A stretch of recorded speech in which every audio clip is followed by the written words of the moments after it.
गांव के एक छोटे से कोने में रघु नाम का एक गरीब आदमी अपने छोटे से घर में रहता था। रघु की जिंदगी बड़ी मुश्किलों से गुजर रही थी।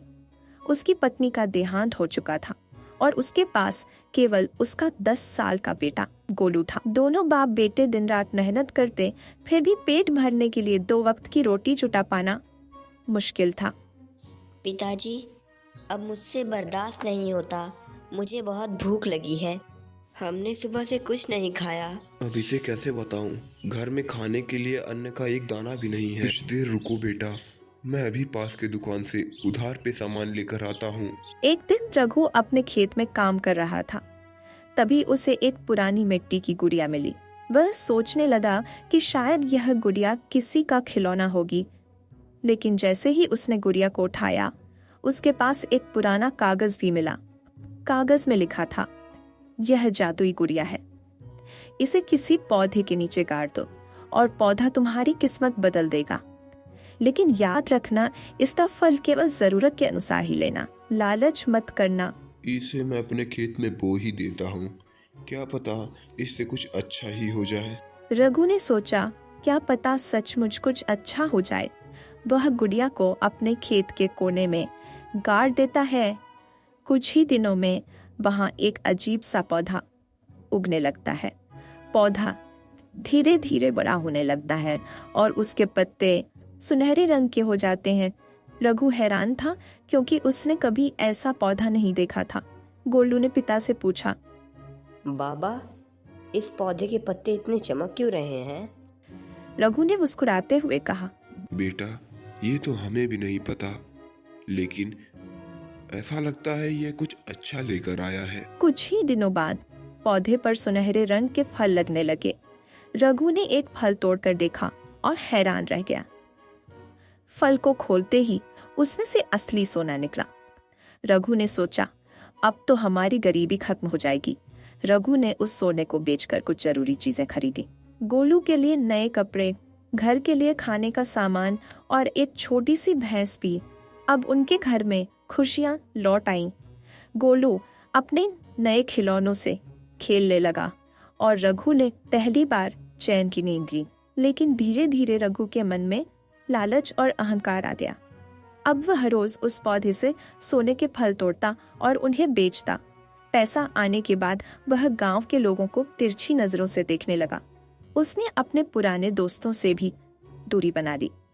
अब उसे अपनी गरीबी का एहसास नहीं था, बल्कि वह खुद को दूसरों से ऊंचा समझने लगा। एक दिन गांव के एक बुजुर्ग ने रघु से कहा, रघु बेटा, याद रखना, ये दौलत हमेशा नहीं रहती। इंसान को हमेशा विनम्र रहना चाहिए। रघु ने ताने भरे स्वर में जवाब दिया, तुम जैसे गरीब लोग मुझे क्या सिखाओगे? पहले अपनी हालत देखो, फिर मुझे नसीहत देना। अब मैं किसी का मोहताज नहीं हूँ। रघु का यह व्यवहार देखकर गांव के लोग उससे दूर रहने लगे। पहले जहां रघु एक गरीब और मेहनती इंसान था, अब वह अहंकार से भरा हुआ था। वह लोगों को तुच्छ समझने लगा और उनका मजाक उड़ाता। गोलू ने यह सब देखा तो उससे रहा नहीं गया।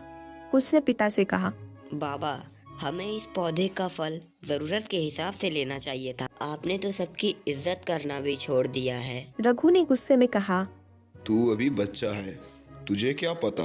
मैं जानता हूँ कि क्या गलत है और क्या सही। गोलू उदास हो गया, लेकिन उसने कुछ नहीं कहा। वह अपने कमरे में जाकर चुपचाप बैठ गया। उधर रघु हर दिन उस पौधे के फल तोड़ता रहा। फिर एक रात जब रघु सो रहा था, उसे सपना आया। उसने देखा कि वह पौधा बोल रहा है, रघु, तूने मेरी चेतावनी को अनसुना किया।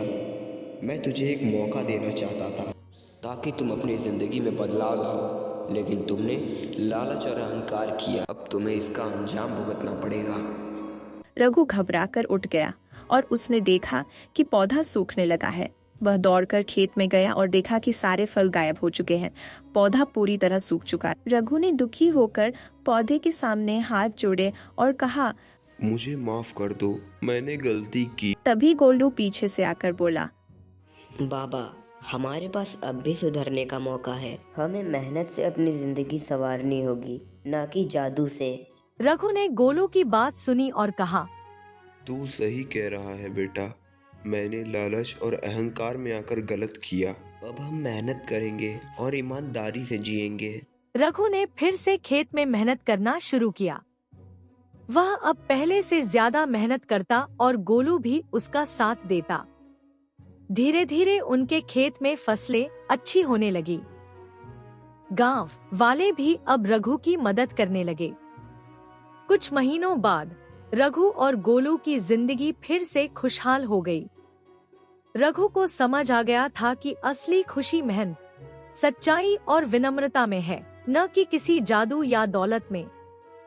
और इस तरह रघु और गोलू ने अपनी जिंदगी को फिर से संवार लिया, लेकिन इस बार बिना किसी जादू के, सिर्फ अपने पसीने और मेहनत के दम पर। मेरे भाई, तुम सब्सक्राइब करना भूल गए हैं। और मिलते हैं अगली वीडियो में। तब तक के लिए बाय बाय।